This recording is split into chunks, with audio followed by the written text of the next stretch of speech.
Good morning, everybody. I'm going to kick off now with the webinar. I dare say that a number of people may still join us, but we're going to start because it is 10 o'clock and we've got a very full morning through till half 11 and hope you're going to really enjoy it. So welcome to this webinar on rural ministry laid on by the Anglican Diocese of Rochester, giving us a chance to reflect on the needs and opportunities that exist in our countryside. We've got three great speakers and we're looking forward to meeting them shortly, and I will introduce each one of them as we go along. A large majority of people live in urban areas in the UK, in towns and cities, and this is not likely to change now. That can lead to a poor understanding of rural needs by those who make decisions and create unrealistic views of rural life. At one end of this is the idealisation of the countryside, where other people have little knowledge of the issues that rural people encounter. Richer decision makers with second homes in nice rural areas may think they have a grasp of life there, but much remains hidden to them. Meanwhile, the Disneyfication of the animal world can give children growing up a sentimental love rather than a realistic attitude to nature. At the other end of a poor understanding is the demonisation of the countryside and those who live there. Fox hunting and industrial farming are believed to be in the crosshairs of urban liberals. The polarisation of urban and rural flared into life during Tony Blair's first term, and though dormant at times, remains an underlying fault line which should not exist and which is felt acutely in some parts of the countryside. Idealisation and demonisation get us nowhere. It's normalisation we're looking for. Rural areas often have great community spirit in a way often not found in towns and cities. There's respect for and understanding of the land and a desire to preserve England's heritage. An unsentimental love for animals is found usually. But the sense of beauty and peace we find in open fields and rolling hills can belie lived experience. There's restricted access to shops and services, few bus services for older people. Isolation and loneliness are a feature. There is genuine poverty and lack of digital coverage. Rural areas can be left behind as much as urban estates. It's just the view is prettier. This morning, we're here to listen and to learn from one another about rural life, where the Church of England's mission and ministry lies in the 21st century, and how we see the new life that Jesus brings emerging in the people and the places that we serve.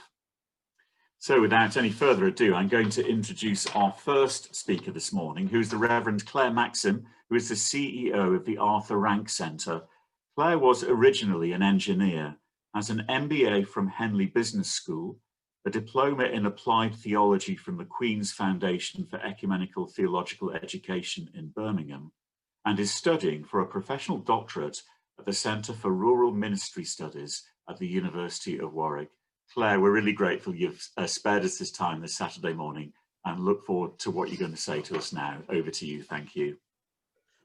Thank you very much indeed, Bishop Simon. That makes me sound like a perpetual student. I can assure you that I do occasionally put my head out of my books and into what is actually happening in real life. In fact, I probably enjoy that more. So, beginning, I hope. Thank you. Thank you for that introduction. I've been asked to speak about rural issues in a pandemic. In case you're worrying about my rural credentials, I grew up on an estate in South Warwickshire of the Lord of the Manor type, not of the housing estate type, and have mostly lived in places that either are villages or think they are villages ever since. The Arthur Rank Centre is an ecumenical national Christian charity. We are home at Stoney Park near Kenilworth in Warwickshire to the National Rural Officer for the Church of England, for the Methodist Church and to the United Reformed Church, as well as having our own on-staff team. And we do our very best to encourage confident rural Christians. So we resource, we train, and we advocate for rural Christians and their communities. And I will come back to nearly all of those things later. If this feels a bit whistle stop, I apologise, but we're on a tight time scale and other people have plenty to say. So, rural, what makes something rural? The technical definition, of course, is fewer than 10,000 people in a settlement. That's the definition for England. Being aware that that's not terribly nuanced, there is also a sparse to less sparse scale. Personally, I take a slightly different view, and I think rural is almost a state of mind as much as it is a statement of fact. And of course, there isn't just one rural. There are lots of different rural contexts. I don't pretend to know Rochester Diocese particularly well. I've been to Chatham by train, so I've waved at Rochester Castle, but that is about, I did have a look via Google Earth, so I can see that you have fields and scattered villages, as well as the towns with which I'm more familiar.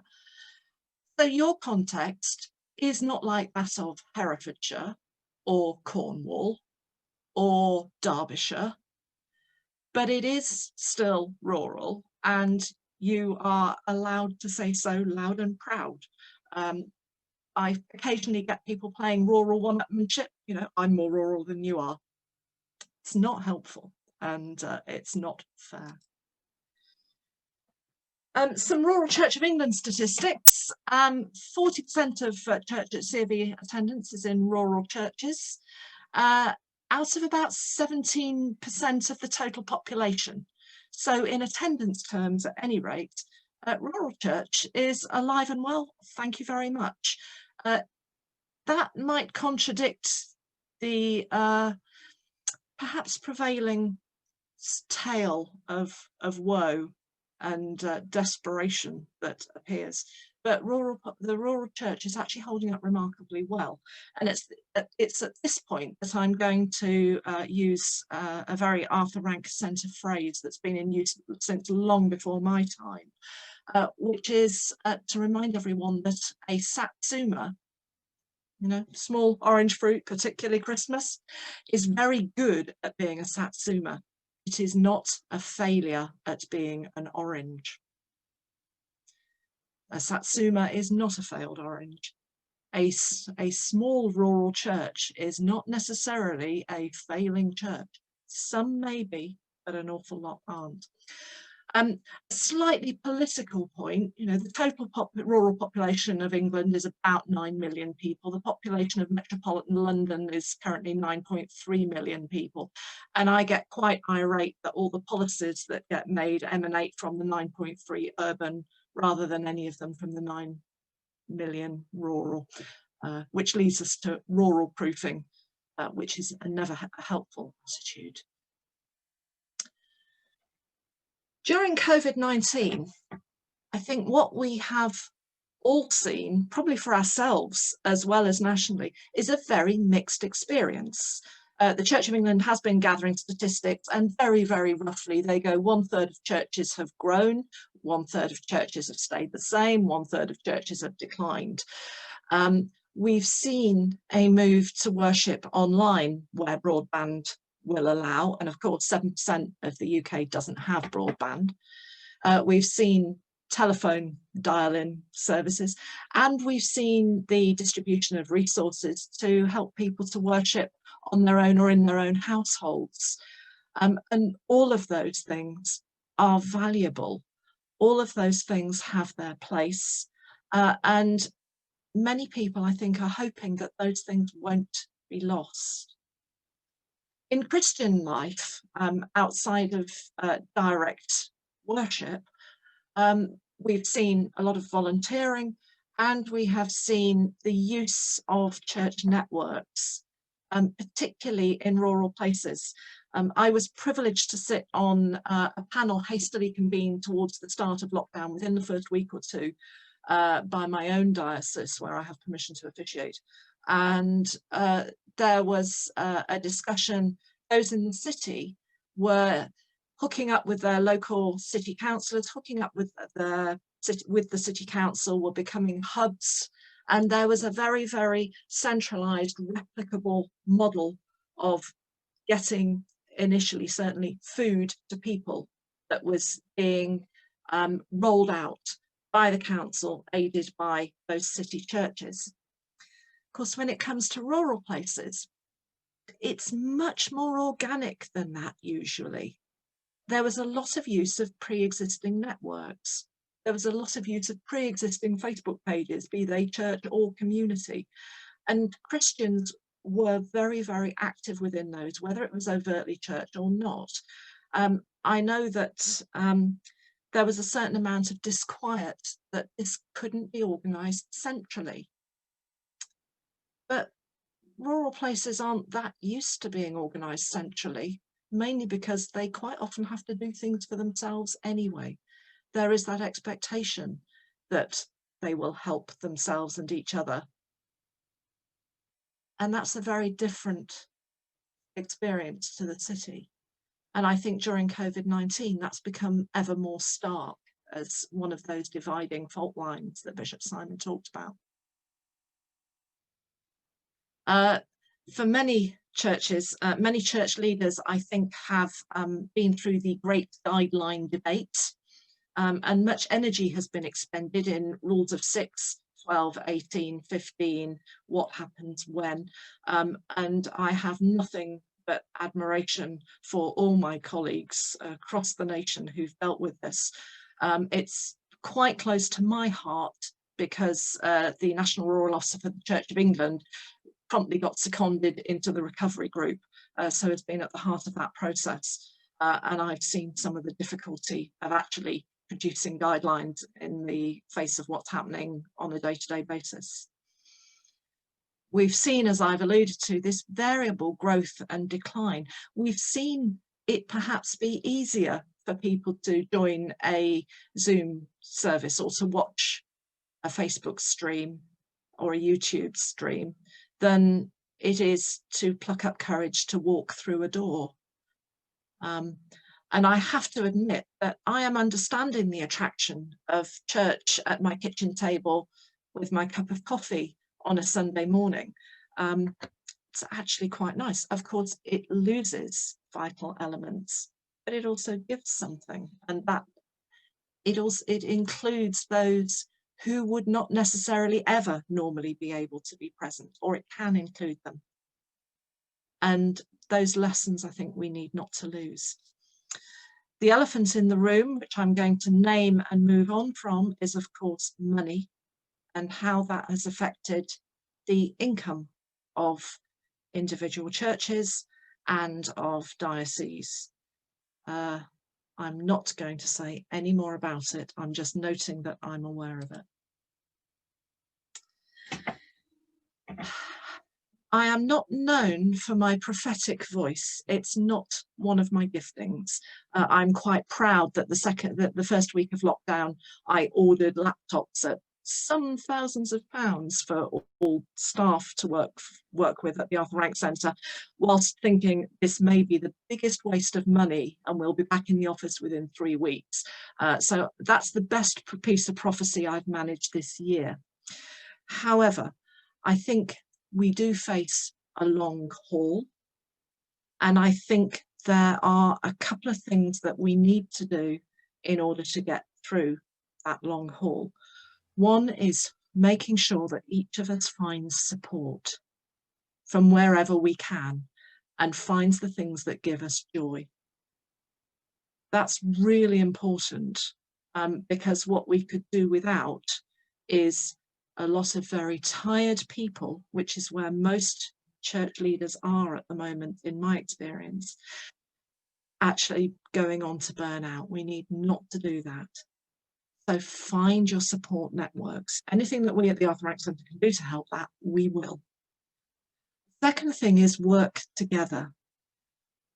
It's very easy to look at the church or benefice or chapel or whatever up the road and see the things that they're doing that we're not, and so feeling guilty or as though we're not doing enough.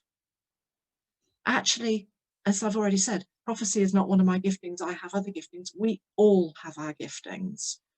If you can't live stream a service, don't worry about it, but make sure you point to another one and make sure you let them, you know, the people that you're pointing to that you are, especially if it's local. If you can work together at deanery level, do things to make your lives simple and so that you can exercise your giftings. And the last thing is, you know your own context better than anyone else. I am not an expert on Rochester Diocese, and you will be an expert in your own bit of it.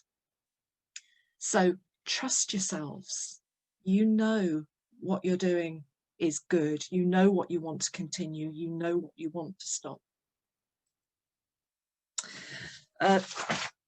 Brief trip through the Arthur Rank Centre. We like to think that we are a source of affirmation and encouragement, and there are a number of things we offer. I've put Countryway at the top because it's the only thing we charge for, which is our magazine, 3 times a year. And we often get people tell us about things that they're doing, that they go, oh, well, we're only doing whatever it is. And actually, we think that's a great idea. Other people need to know about that. It is a rural trait not to realise that you're doing something really rather special because it's affecting maybe 20, 30, 40 people, not 3,000. It's still special. And we use the Countryway magazine to share those ideas and that encouragement.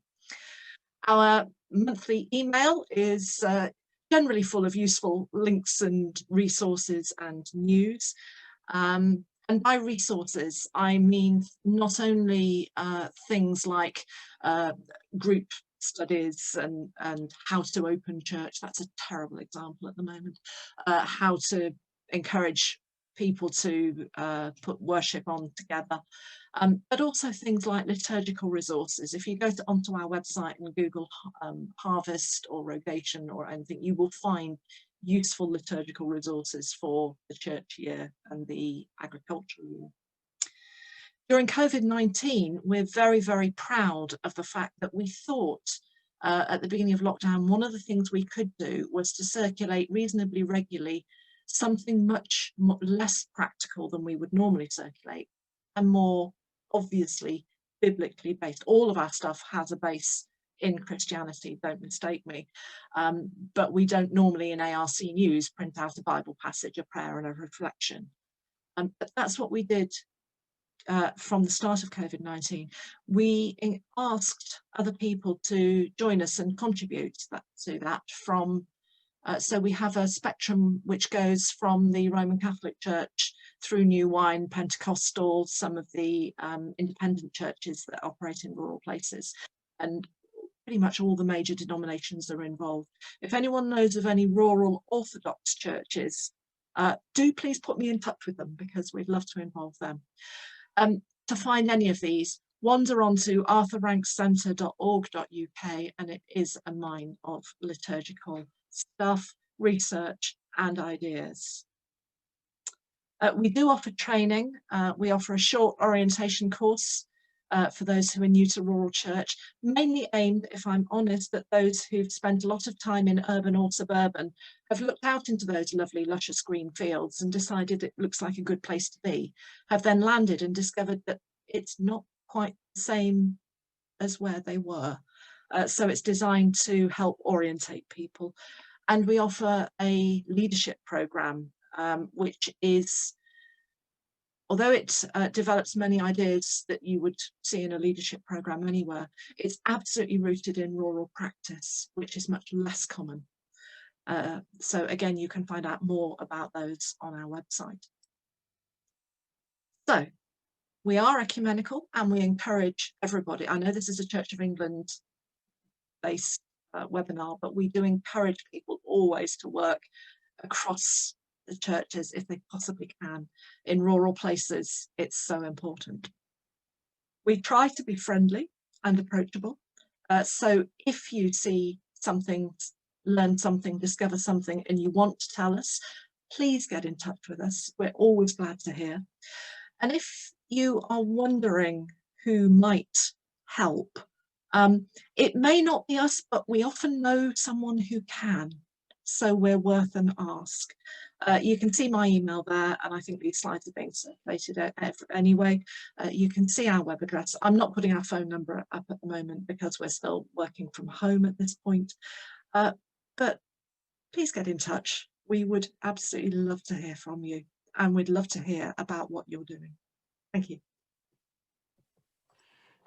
Claire, thank you very much indeed for that very clear presentation of rural life in COVID, and also introducing us to the Arthur Rank Centre, if we don't know about it, that is, and the significant range of resources that can be used. That's really good to hear about. Thank you. Then, as I just put into the chat function itself, we will be rounding up the conference with a question and answer session, if you have questions to ask, that is. So you're welcome to put them into the chat function at any point, or indeed we'll take any questions that come at that point if they spring to mind then. What we're going to do now is to break us into breakout rooms. Quite briefly, I have to say, it will only be for 5 minutes. And you can see on your screen now a couple of questions that you can consider. You may not have time to discuss both, or you may want to discuss something entirely different, but these have been suggested by Claire. What's the good thing about 2020 that you'd like others to know about? And what's the main thing that would make your ministry a little easier now and over the next few months? We won't be feeding back into the session afterwards, obviously, but of course you could put observations or questions into the chat function itself. Given it's only 5 minutes, I think there's time for you to introduce yourself and say where you come from, and not give others an exhaustive origins story for your life, perhaps. I've done that before in the breakout rooms, and then you have 23 seconds to discuss the question. So I'll leave you with that, and Claire is now going, I think Claire Boxall is going to divide us into breakout rooms, and we'll see you again shortly. Thank you. Okay, welcome back everybody. Hope you've had a good time discussing things. Appreciate it won't have been too long, but bear in mind anything that you have discussed or that was raised earlier by Claire, you can put into the chat function and we may be able to deal with it towards the end. I'm delighted to introduce our next speaker, Keith Harrison. Just a resume of Keith's background. He is Chief Executive Action with Communities in Rural Kent and responsible for leading both governance and rural policy functions of the charity. He's acknowledged as a rural community-led regeneration expert nationally, sitting on programme monitoring committees run by both DEFRA and the Department for Communities and Local Government, as well as occasional committees in Brussels, and has also been an England representative to the European Rural Parliament. Closer to home, he's Vice Chair of the East Kent Leader Local Action Group, and member of both the Kent Rural Board and Kent Downs AONB Joint Advisory Committee. Following undergraduate studies in Scotland, Keith undertook voluntary work with the National Trust in London before commencing postgraduate study and then joining the Gloucestershire Rural Community Council as a community development worker. From there, he moved to work for Somerset County Council to manage the Somerset Levels and Moors Leader Plus programme, and then on to his current post in the summer of 2006. As you can see, Keith has a wealth of experience and wisdom here. I'm really delighted to welcome him, and I'm going to hand over now for him to speak to us. Thank you, Keith, very much. Bishop Simon, thank you, and good morning, everybody. My ego has just been inflated massively by that introduction. Let's just get this slideshow going and see if I can stick to time.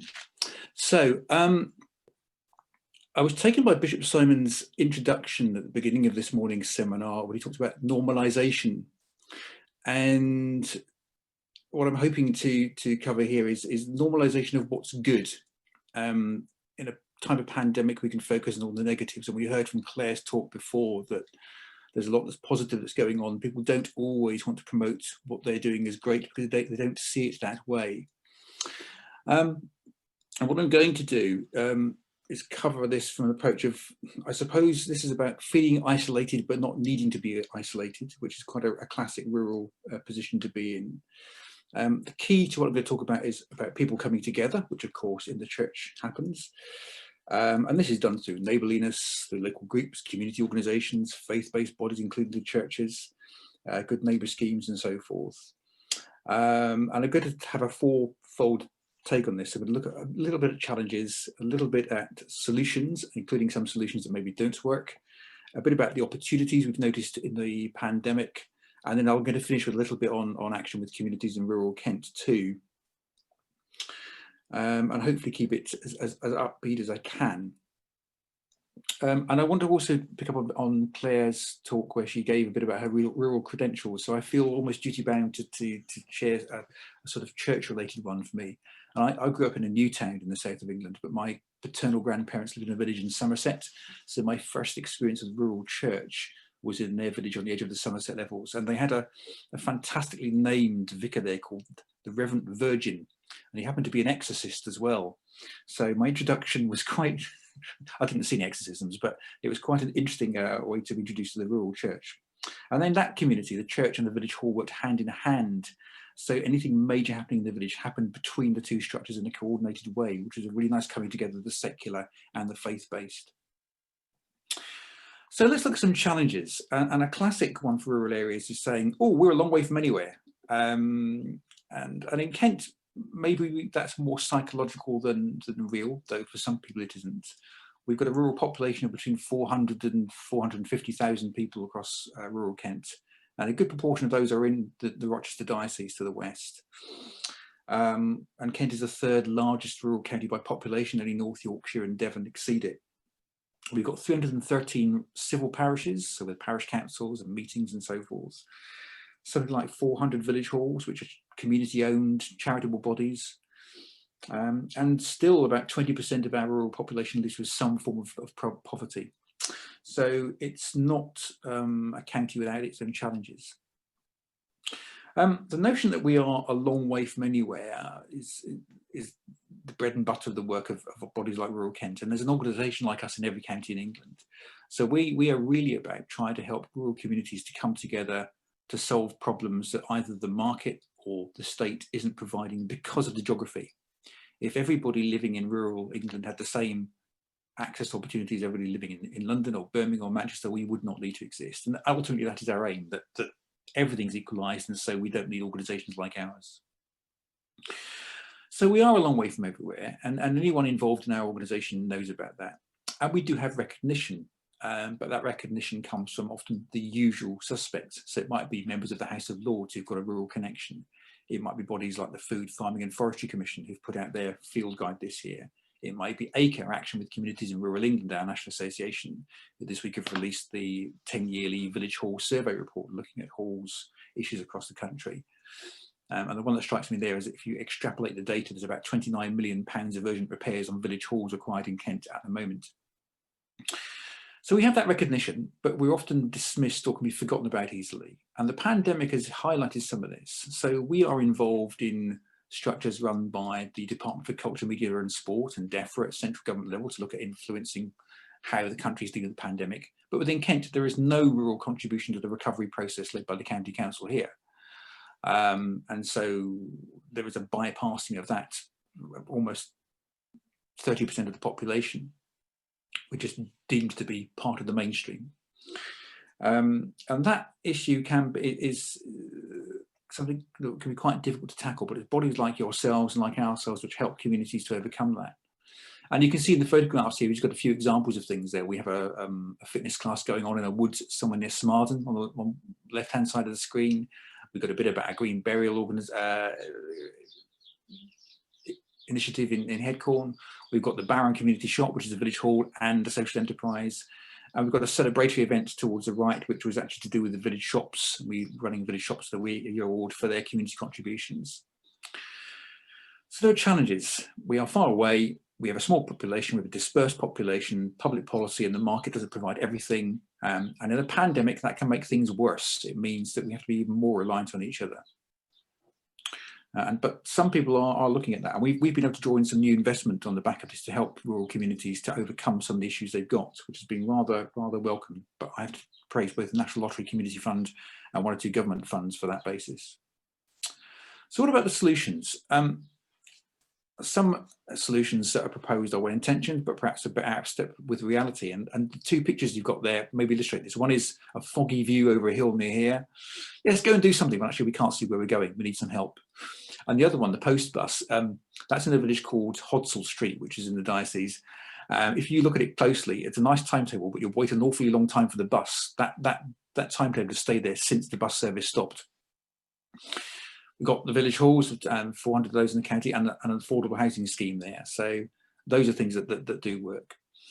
And what we do know is that rural communities can do things, and something that your structures and our structures are good at are promoting those community-based initiatives to inspire other communities. And in our case, that's with our staff team, but it's also networking people who've run a community shop or run a village hall. And we do that online, we do it face-to-face when the pandemic's not about. It's one thing having the professional guidance from a body like us, but it's another one meeting people who've seen their, bought the t-shirt, done it, and can tell you what we weren't able to tell them. And some things we're inventing. Rural communities have had to be innovative and find solutions to deliver transport schemes, to, in some cases, to bring digital connectivity to their communities, to provide space such as halls in which people can meet. And so rural communities are quite a motor for innovation in society. And there was a scheme run by the government in the last 10 years where they were trying to put urban community centres into community ownership. And there wasn't any recognition really in rural communities. There were already 10,000 places doing this. And we didn't really get asked anything about the expertise that we could provide, even community to community mentoring, which would have been quite nice. So let's look at some of the opportunities. And I'm looking here at a few things that have been good in the pandemic. And I've got a line here saying it starts with coffee and cake, but if you don't like coffee or cake, you can have other things. And the photograph on the left is from our rural coffee caravan service, which started actually, ex-clergy member in Suffolk, about 12 years ago, started a program called the Coffee Caravan there. A colleague of mine saw it on holiday and said, Keith, we should try and have this in Kent. And so after a bit of eking around and a bit of lottery funding, we got it going. And it's now supported more than 2,000 people in 43 villages in the last 3 years. And the whole premise was, if I've got a bit of coffee and a bit of cake and somebody to chat to, I can get things done. And so it's about conversations within the community, which is an age-old thing. This shouldn't really need to exist, but it creates a sense of occasion in the way that a faith does, in the way that a church does. You bring people together, there's something there, and then people have the conversations they would have naturally. And you're often starting with trusted voices. So it might be a community warden, it might be a lay preacher, it might be somebody running the village shop, it might be in good neighbour schemes. But what you're trying to do is make sure everybody feels included. And then when you know you have your conversations, you can identify your challenges, and you can then begin to look at what structures you might be using to get things done. And that includes the organisations involved in today's seminar. So you start with trusted voices, and then you identify the bodies that can help you. So it might be a body like Rural Kent, it might be the church, but it might be a body like the Plunkett Foundation who can provide you with specific advice about running a community business. It might be around the police, it might be around a public highways authority. It can be all sorts of bodies that can come together to help your community get what it needs and do what it needs to make life there bearable and better and on an equal footing with anywhere else. It's about overcoming that geographical disadvantage. But we do fun things too about isolation. You'll see in these photographs there's some people looking at the reopening of a footpath. We've got a bit in the middle because we worked with a Gurdwara up in Gravesend, including on inter-village cricket projects. That's a story for another day. Bring people together to experience new things, to share experience, to share stories, and to help your communities do things. And that's all, and normalise it. Make the bright spots feel right, exploit the bright spots, follow the bright spots, make life work on the back of success. So that's a little bit about what we've noticed in the pandemic. People are coming together. We've noticed with the Coffee Caravan, for example, that communities have been dealing with our service in different ways. We've worked on Romney Marsh, the Hoop Peninsula and Kent Coalfield, delivering goodie bags, working with structures in those villages to get to isolated people in a safe and socially distanced way. Our village hall service has done similar, and that's been about trying to keep venues in a fit condition, so when they're able to reopen properly, they are still serving the community. But people have wanted to know how their community can function post the pandemic, and we're very honoured that people come to us to ask that question and help them get there. Final slide, a bit of dry stuff here about who we are. You can see in the first bit a bit about the services we run. I want to talk a bit about who we partner with. We've partnered, there's a few organisations there. You'll notice the Canterbury Diocese are in there as well as the Rochester one. And often that's been about what can we do to support the communities that we both serve. And sometimes that's been about things like putting a post office in a church building or finding somewhere locally, or they're members of a committee in the church which are the best placed organisation to make something happen regarding a playground, regarding support for older people, vulnerable people, and so on. So we will partner with agencies that have got some trust and a presence in a village, and we do it solely so those communities can get to where they need to be. And so rural communities can overcome the barriers that make life unnecessarily harder there. If you want to contact us, you've got the information at the bottom. Look us up, you'll find some fun things, hopefully, including the past week, something on the coffee caravan. We've got a community housing training event coming up if you're into housing and planning in your village. We're involved in the launch of a couture company, which basically knits jumpers based on village signs in the county.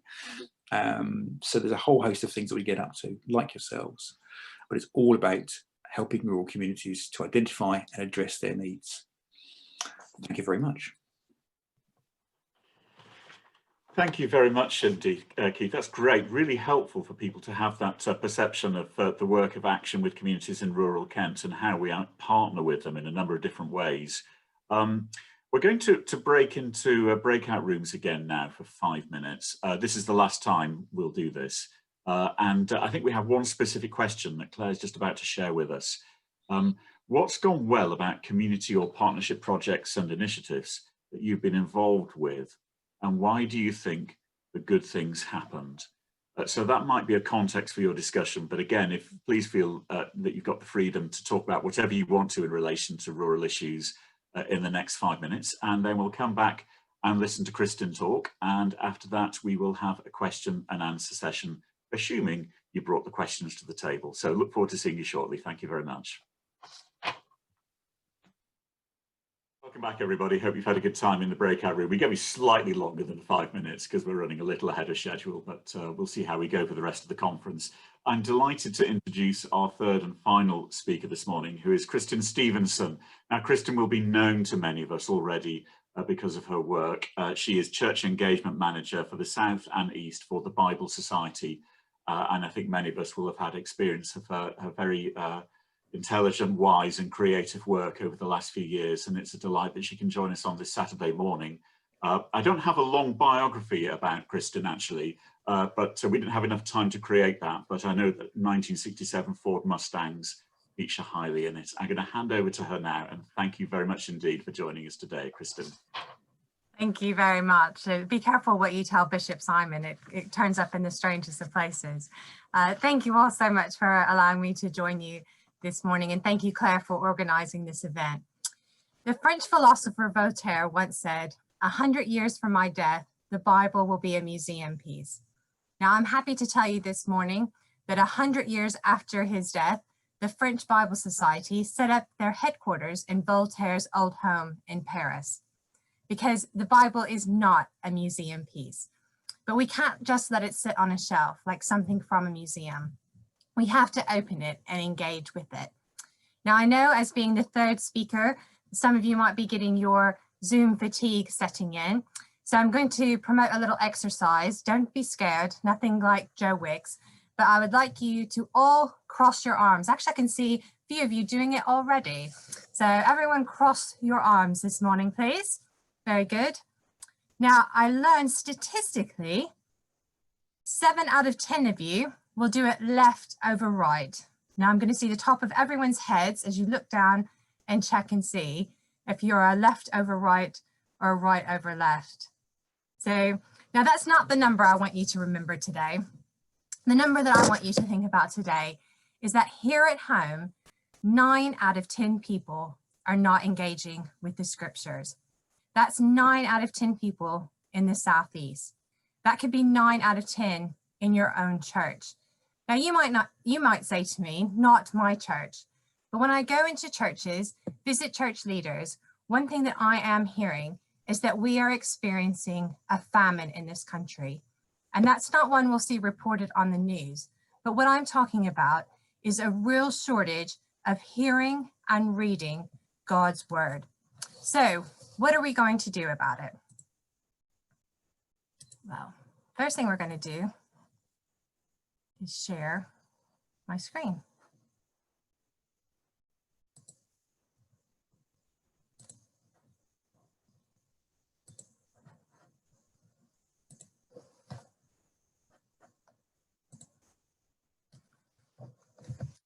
So we at Bible Society wanted to know what people think. So we commissioned YouGov, the pollsters, to find out.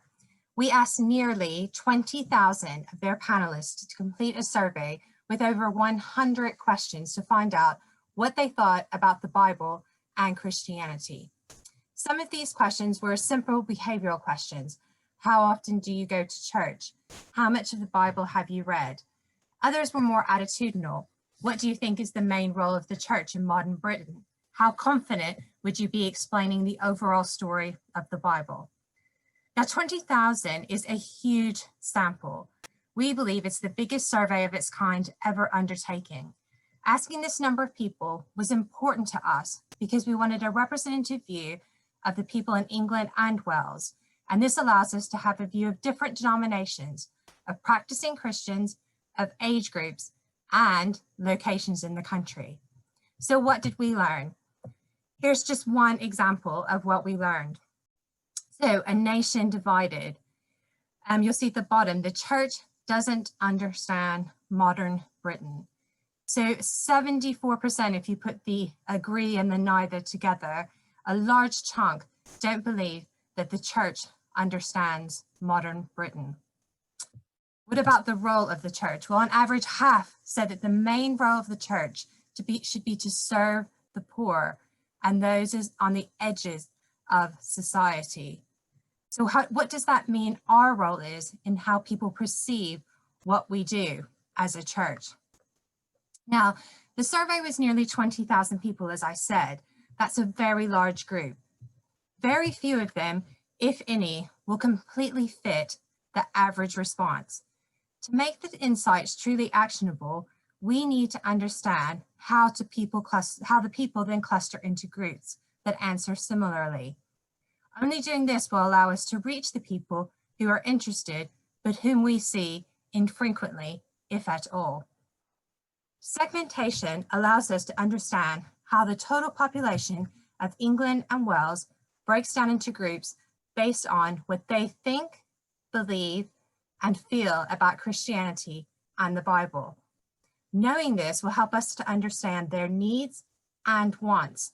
When I say us, I mean you and me. Knowing this enables us to communicate with these people in a relevant and appealing way and meeting their needs. But we don't just want this information for ourselves. We want to share it with you so that you can learn more about your community and how to engage. Now, this could simply be as simple as changing our language. One thing that I like to use as an example is I hear a lot of churches talk about how great their worship band is, for example. But actually, as we can see from the research, what the people are actually looking for is to know that you run a food bank and that you help your community in that way. Now, as I said, I'm only giving you a small taster today of some of the research. But we have created a website, lumino.bible, to make all this data available to church leaders and Bible communicators. This allows you to explore the insights, understand your local community, explore the data, what are people talking about on social media, and access resources. You simply have to put in your own postcode and find out what is happening in your area, see what it says and feelings people have about your area. Now we understand this way will help us to understand how people want to engage and what it is that they're looking for. But what our next step is them taking this learning and changing the conversation. I often meet church leaders in settings like this or in one-to-one meetings, and they talk about how they want to get young people into their churches. Well, my reply actually is about not necessarily getting the young people to come to you, but for you to go to them. Open the Book is a fantastic resource that takes Bible stories into local primary schools.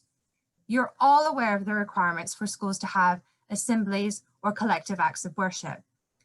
We have a great opportunity to share the Bible with these young people. All we need is your enthusiasm to do so. And I don't just mean you, I mean you, your church. your community to go and share. Open the Book uses scripted material that both Ofsted and head teachers like, and it really does bridge the gap between churches, communities, and their schools. We've had wonderful opportunities during COVID, and we're actually adding teams, expanding our reach into churches, because people don't have to physically be present in the schools now, but they can create Zoom videos and do other ways of accessing the schools. So our opportunities during COVID have actually grown in a number of areas. We also want to help the church to become more confident about the Bible. The Bible isn't simply meant for personal devotional use, but it paints a much larger vision for our lives. Therefore, we are creating resources that help people to understand and become more confident about sharing the larger story of the Bible. Andrew Ollerton, who's the author of the Bible course, created the Bible course many years ago because he saw the need in his own church, people wanting to know more about the Bible. The Bible course is an 8-session course that takes people straight through the Bible, gives them that understanding. It's a video-based course that has video time, discussion time, reflection time. It really has made a difference to a number of people. I know in my own church community, when we ran the course, I had a woman in the church who said she never read the Old Testament. It just wasn't for her. But after doing the Bible course, she was reading the Old Testament. Now this picture here, you can definitely tell it's pre-COVID time. This is from Holy Trinity in Sittingbourne. They got a number of churches together and ran the Bible course in Sittingbourne. They had over 100 people each week coming and learning about the Bible. And my colleague up in the north did a very similar presentation to this at the beginning of COVID. And following his meeting, the Mission and Discipleship Enabler for Kendall Deanery emailed him and told him that they started the course. They had town churches, rural churches coming together on Zoom to do the Bible course.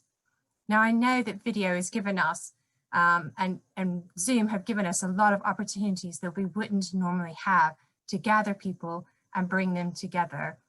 And research has showed that during the pandemic, people have been asking a lot of questions. You maybe have felt that in your own area. Things like the Bible course give us the opportunity to share that big picture of the Bible and help people understand the Bible. Because the more they understand it, the more they're going to want to share it with other people. Many of you have had to do online streaming services, and the Church of England has been great about supporting you with that. We also have come up with our own Sunday streaming resources, which can be found on our website. But we've also partnered with Kingsgate Church to do another suite of resources. Now, this is something that you could do before you run the Bible course or after the Bible course. And this is a 7-part journey that takes you through the whole Bible. I kind of see it as a bit of a pick and mix, or a menu you can choose from. We have sermons available, home group resources available, children's and youth resources available, all within this Bible series. So you might want to write your own sermon, but you might want to then use all the other resources to complement what you do. And this is all available for free on our website. The only thing that costs is if you want to do a daily devotional, and there's a book that Andrew Ollerton has written that's the daily devotional. But all the other resources I mentioned with the Bible series are free resources available on our website. I've been speaking to a lot of churches that this might be their Lent course, or possibly beginning in January, when a lot of people are in that let's start a new year afresh idea. Let's start the new year exploring the Bible and diving a bit deeper into the Bible. Now I mentioned Lent, but before Lent we have Christmas, and our latest children's book is available. It Begins in Bethlehem, a nativity rhyme for Christmas time, written by Bob Hartman. And one thing I like to encourage churches to use our children's books for is those missional outreach tools. We can create a lot of opportunities through these books. Go back to your list of people that have been baptized in your church over the last 3 years and take that list and send them all a book. Let them know about God's love and that they're still a member of your church community, even though maybe you're not seeing them in church on Sunday. If you are doing online services, or if you're going to attempt a service with inside the church, we have an instant nativity that you can use as well that goes with the same story. So we're trying to create things, make things adaptable to the current time and the current climate for folks to use within their church. My role is really to help you, to help your church and help your community to engage with the Bible. Let's get the Bible off the shelf and explore it and see what it can do for our community. I'm going to put my email address in the chat so that you can email me if you have any questions, or if you'd like more information on any of our resources. But also I would encourage you, if you'd like a sample of our latest Christmas book or further information on the resources that I've sent, please drop me an email as well, and I can send you in the post a sample of the new Christmas book. And I send out a monthly update on resources to church leaders. And if you'd like to be on that monthly email that comes just from me, you won't get lots of Bible Society emails about other stuff. But if you'd like that email from me, please drop me an email as well. Thank you so much for listening and for your time this morning. Kristen, thank you so much for that presentation, for the excellent work that we know that the Bible Society does, and for sharing those resources with us to consider. I suspect a number of us would be quite interested to dig deeper into the YouGov poll, actually, because there's some very interesting data there, whether you're able to just put it in the chat function, or maybe just point us to, in fact, you could tell me now, if we can just find it on the Bible Society website, that might be the easiest way of doing it. It's lumino.bible. I'll put that in the chat as well. Yeah, that's fine. That's great. That'd be really helpful. Thank you very much to our three speakers then. In that case, we come to a time of question and answer, really, for the panelists. And as I said, you can put any questions into the chat function, or if you just find that too laborious, then put up your blue hand or wave or do something or other so that I can see that you want to ask a question. But the first question we've got here is actually specifically, I think, a question for Keith, asked by Graham, which is, loneliness and isolation is most acute in winter when people would not come out to a coffee caravan. How can we address this? So if I will just ask that question specifically of Keith in this instance. Thank you, and thanks to Graham for the question. I've got two answers to this. One is in a pre-COVID world, and hopefully a post-COVID world, there is a solution. And then there's a maybe more disappointing currently answer for the situation we're in now. But I'm quite inspired by Caroline Clark's posting about anything is possible. So I need to go away and do some more thinking. When we started the coffee caravan, the way it was financed, it was only going to run in summer months. But talking about good things, we had a company who specialised in making banking equipment, heard about it somehow through a relative living in a village, and said, could you sponsor some winter visits? Because people surely need this in the winter. And so what we did, or my colleagues did, was arrange with pubs and halls, because initially we were targeting places that didn't have a meeting place, or the meeting place was fully booked. They were the initial villages we were going to. But actually not just to use a pub car park, but actually maybe an interior room. We have a gazebo for outdoors, and that works in weather conditions. We had this last 2 winters where we've got a series of villages and delivered in an indoor space. And some of the legacy projects, where we're sending information for about 100 agencies, they now run their own events in hall side rooms in other buildings or year.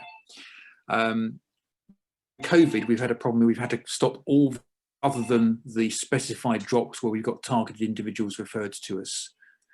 So that's been difficult. So, and what we get to work out is how we can safely operate, because you can't have more than 6 people then, and all sorts of things, play into it. But what we've tried to do is in the winter time is to have, using good neighbour schemes, using people who's willing to help, activity packs, deliveries. We've had people like jam makers producing scone kits for us, and if you can do something with a family member or a friend, I've only got individually tailored support packages where we're providing a bit of sense of occasion and fun that's working currently. So there we go. Thank you very much. That's great. Thank you very much, Keith. Yeah, good. Question here from Phil. Hi guys, we've run a wassail in a local fruit farm. Sorry, I've lost the for the last, I can't read it, I'm sorry, because of the way my screen is. Any suggestions for how we might be able to do something safely along the same lines? 80% of the 200 people attending are not churchgoers. We normally walk together, gather around a tree and have some worship, then gather for food, song and dance in one of their barns. So any sort of wassail-based advice would be really good from the panelists here. You get all sorts of questions, you see, straight up. I think Claire's willing to have a go at this one. It's a great question, and it sounds like enormous fun. Please, can I come? Was the first thing I was thinking. We'd love to see you. We had Bishop Rose attend last year, but it's yeah, a bit of a struggle. Kind of, it normally happens at traditional time, 12 days after Christmas. Yeah, right. I had a quick look on our website, but actually we don't have anything on wassail. We've only got blessing wine harvest, but the general intent is similar. What I was thinking was a number of approaches. One was whether you could record a sort of video of what you would see if you did this and put that up. One is whether you could safely manage, I'm going to use the term prayer walk, but I know that's not appropriate for the non-church people, but whether you could take groups of people through. So effectively you have a wassail trail rather than a gathered idea, rather than a particular gathering. It's certainly a possibility. I mean, we work together with, wait for this, please don't run away everybody. We work together with a group of pagans who want to do, and we do our worship and then they do their thing. And then we all get together to dance and sing. So, but whether we can actually, yeah, I like the video idea, I think is a possibility. Whether a wassail trail, you lose most of the fellowship element of it though. That's the difficulty. Yeah, I'm afraid so. I mean, the other idea is, I know that I've seen a lot of messy churches operating by you grab the bag from the end of the vicarage drive and you go home and do the activities together. Whether there's something around things that you could do together, but not together like that. I'm afraid that's about the extent of my bright ideas this morning. All helpful. Thank you very much. Keith, did you want to say something? You raised your hand briefly, but I don't know if that still applies. Yeah, only because during the break I was picked up for having a Somerset accent, which is really nice because I'm not quite, I used to live there, my dad's from there, but clearly something's filtered through. But when I lived down there, obviously I worked with some groups and funded some groups who did wassails because we had a massive apple industry and we'd had an issue where a major cider producer stopped buying apples, so we had a lot of interventions to support farmhouse cider companies. But obviously wassail is a big thing, and I'm happy to talk to contacts in Herefordshire and Somerset just in case there's anything else that we can pick up on. And just Claire, I'll send you the details if anything comes up. Thank you very much.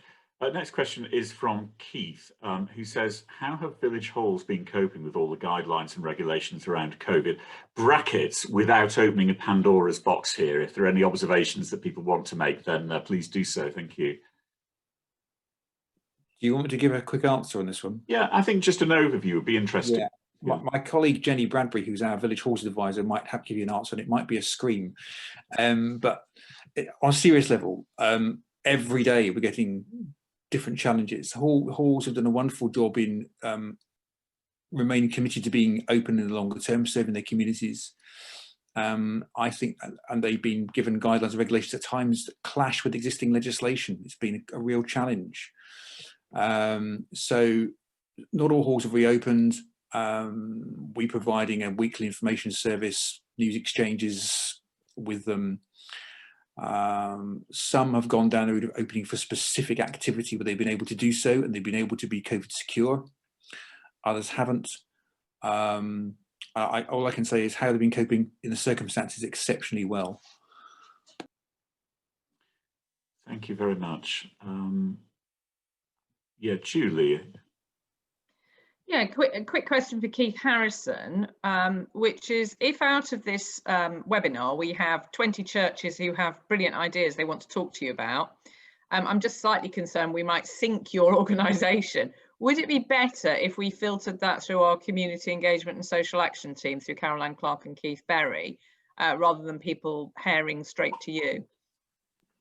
That sounds quite sensible to me, because we can then broker at our end the right support depending on what the different churches want. I think that would be the way to do it. Thanks. Thank you. And I think I saw a nod from Caroline herself as well. So that sounds like that's something that she'd be very happy to engage with her. 2 thumbs up there. Great. So there was during the breakout session when we were just talking, and this is giving sort of Claire the heads up, I think, here. Really, because in your talk you had only a certain amount of time, but you said you might have said something around the psychology of people who live in rural areas, and how that, and also the kind of impact that living in a rural area has on people's psyche. You want to just expand a little bit on that for us at this point, if you don't mind? No, that would be kind, thank you. We tend to, and this is quite generic, so I put a health warning on this. We're very aware that people don't realise the extraordinary range of people who live in rural places. So a lot of people think, well, everybody's involved in agriculture.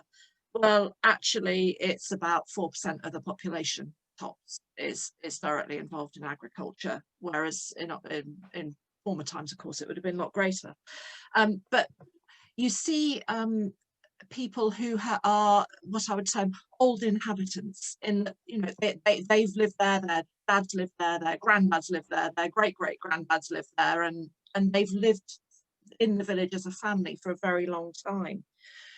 But you also get the downsizers who perhaps have chosen to retire somewhere more rural. You get the upsizing aspirationals, and I'm sure you get those in Rochester Diocese just as you get elsewhere. Very large houses with very large gates, often that are firmly closed. You see a lot of commuters. I'm aware that, having grown up in Warwickshire and then moved back here, the coming of the M40 and faster trains to London has vastly increased the number of commuters. But of course, you don't necessarily commute to London. I commute to a completely different place to work, and it's only during COVID I've been around more for my community. And there's also the missing people who can't afford to live in the places where they grew up. As the people on the margins, where are your traveller bases? What happens to your people who are homeless? They may well be disguised as sofa surfers, rather than living under a bridge in the same way that they might in urban spaces. Where's your poverty pockets? How are they disguised? Because they don't show up clearly in the general statistics for a village or a parish, but they will be there. So there's all sorts of kinds of people going on, and that plays into the expectations people have. Because if they're choosing to move in an aspirational way, whether they're retiring or whether they're moving up in the world as they see it with a second home or a primary home, they will have a vision of how rural is. And you can think of the theme tune of the Vicar of Dibley playing out as you go over this green and pleasant land, and then they discover that it smells and it's noisy and that people don't act in the ways they expect them to act. So it can lead to some interesting expectations, but it can also lead to different attitudes for change. People assume that if you've lived in a village for 5 generations, you're very change averse. Actually, if you've lived in a village for 5 generations, you've seen it change out of all recognition. There's nothing weird about change for people, and that's about how it's communicated.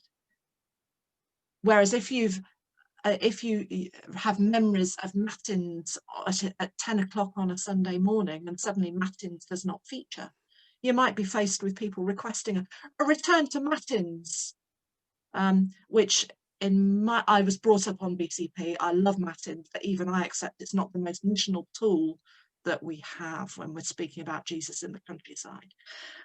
So it was just something around how we handle change and how we see people respond to change.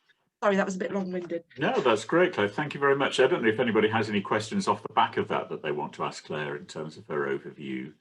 There's a lot of rich stuff in there. No, I don't think so. Scanning the room. So this is a question really, not just for the panelists. It may well be that there are other, participants in this webinar who could answer this. Are there examples of partnerships between churches and organisations which have gone really well that it would be very good for us to hear about today? That's throwing it out to all 31 participants. And I think I'm seeing Phil's hand raised here. Is that right, Phil? Yeah, you were saying about partnerships. Yeah. We've, as I shared in our small group, we've been, when lockdown happened, I got together with a local Pentecostal minister in a housing estate that's just been added to my parish, and looking for ways to feed locked-in people. And we were able to work together to open a closed community centre and use their kitchen, and then use local restaurant chefs who were out of work to cook meals for us.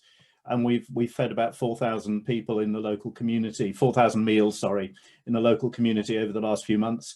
But alongside of that, our food suppliers came from local farmers, and we had financial support from the people who were actually owned the community centre, Golding Homes, the a housing association, who owned the centre, and they've actually given us some financial support to continue the work. So what I'm saying is that the church has set it up, but actually we've now got people who have got no contact really with the church working in partnership with us in order to continue it. Thank you very much for that. Appreciate that. Anybody else want to say anything? Caroline.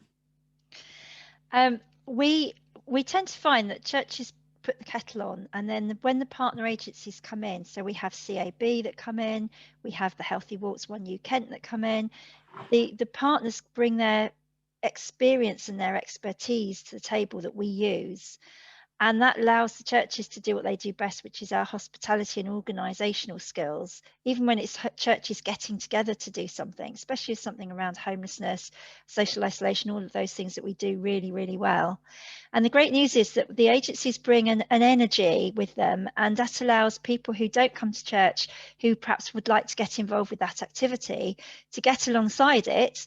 And then suddenly they're rubbing up against Christians, and you're suddenly seeing that we're evangelizing to them simply because we said, please come along and do this for your community with us. And then you tend to find that the community owns the initiative, and it's not about the church laid this on, or the church is holding all of the agencies together, and the whole thing is revolving around the church. And that really means that it's got a great longevity to it, and it's fantastic. And that's what we tend to do in community engagement. Thank you, Claire. May I heartily second that and congratulate you on where it's working well. It's a brilliant approach. I was at a webinar the other day where I ended up sitting on my hands and turning my camera off because I was so cross, where I was told that churches need to reconnect with their communities. And the point is, you already do that in rural places. Church and community are so intertwined. It's almost, that the networks are just so overlaid on each other. It's the strength of rural, and it's something urban people don't know. So shout about it, because to us gathered here, it's very, very normal. But to people who don't understand it, it's a revelation. We've got time for, I think, probably one other observation or one other question if people have one. So I'm just looking around the room here, or raise I think Pam, is that right, Pam? As well as a thumbs up, I think you want to say something. Yeah, I think here what the positive thing is at the very start of COVID, about a week before the 16th of March, I and the church wardens had got together, and a couple of other people in the church, and we actually went into a parish county council meeting on the Monday the 16th. And between the parish council, the church, the local pub, the local shop, the local club, by the 27th of March, we had up and running in Sundridge a support mechanism of we're all working together, of having buddies. Each person was named with 2 people who did their shopping or their prescriptions. And each of the, so we each everybody supported each other. The church was the main contact first for initially taking down people's details. We, went round, and the pub and the club provided meals on various days during the week free of charge to the community. People in the community donated, those who were able to, money without us even asking. And it's been to the point of on the green space where there was no seats, people have actually come together and put benches in for people to be able to sit in the outside, but distanced. Things have happened, and they're still planning on things for the future. So a small committee's been formed, and we've just worked together. The village itself has come alive. We've identified people we didn't know about. One person in particular, she said, I don't want lockdown to finish because in the last 3 months, I've seen more people than what I've seen in the last 4 years. And it was quite remarkable. And those people now, we've made more connections. People in the village know each other better. So yeah, so that side of working in partnership with everybody, is being positive. And the church is still there, still involved, still supporting in various ways. So that's what's happened here in Sundridge. Thank you very much, Pam. I'm going to, because we're nearly at past, I'm going to sort of wrap up now, if you like, because I'm always keen to finish on time for these events so that we don't find we've got 3 participants left that I'm speaking to. Thank you so much to Claire and to Keith and to Kristen for speaking to us today, giving of their Saturdays, giving of their wisdom and ideas and imagination. Really appreciate that. It's been a very good session, and a recording has been made of it. You'll see in the top left-hand corner, and in due course, as participants, you'll be sent a copy of that so you can reflect a little bit further on what's been said and pick up the issues, because there's always a proportion of stuff we kind of miss when we're listening to things. You know that in Deuteronomy 28, it says you'll be blessed in the countryside. And I trust that you'll have the wisdom and the creativity to discover where this blessing lies, and also to mediate this blessing to other people in your own lives and ministries as local churches. So thank you so much. Wish you all the best with the rest of this day. And I just want to close, if you'd like, with just a very short prayer. Let's pray. Gracious God, we give you thanks for the gift of rural life, for countryside, for creation, for people. Thank you for the local communities that we work alongside and within. We pray for those in particular who are lonely, on the margins, insecure this day in our rural places. Lead us to them and lead others to them, that their needs may be met. And pray that your church may always minister with grace, with a listening ear, and with a desire to do something to help other people in their lives. So guide us and bless us, we pray, this weekend. And we ask this in the name of our Lord Jesus Christ. Amen. Amen. Okay, thank you very much indeed, everybody. I think you're free to leave the webinar now at any point you want to, and have a good day and see you soon. Thank you very much.